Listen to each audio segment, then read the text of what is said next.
ஒரு ஊர்ல நிறைய ஆடுங்க புல்லு சாப்பிட்டுட்டு இருந்துச்சாம். அதுல ஒரு குட்டி ஆடு இருந்துச்சு பாருங்க. அது உங்கள மாதிரியே செம்ம சுட்டி. மத்த ஆடுங்க எல்லாம் ஒரு இடத்துல இருக்கு, இது மட்டும் ஜம்ப் பண்ணி பண்ணி தூரமா போயிடுச்சு.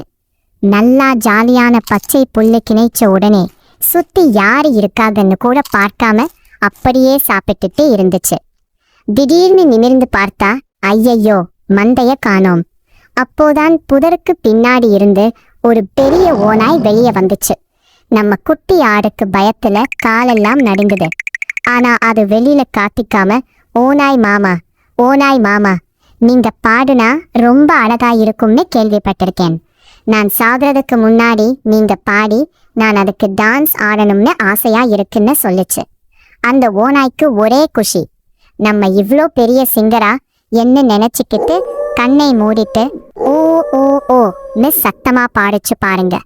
அந்த சத்தத்தை கேட்டு மேய்ப்பவனும் அவரோட வேட்டை நாய்களும் வாவ் வாவ்னு ஓடி வந்துட்டாங்க. நாய்களை பார்த்ததும் ஓநாய் அம்மாடியோவ்னு ஓட்டம் பிரிச்சிருச்சு. நம்ம குட்டி ஆடு அழகா தப்பிச்சு மந்தையோட சேர்ந்துருச்சு. மீதி ஆபத்து வரும்போது பயப்படாம ஐடியா பண்ணா ஈஸியா தப்பிச்சுடலாம். கதை முடிஞ்சு போச்சு. வேற என்ன கதை வேணும்னு கமெண்ட் பண்ணுங்க. அப்படியே நம்ம சேனல்ல சப்ஸ்கிரைப் பண்ணுங்க. சுட்டிஸ்.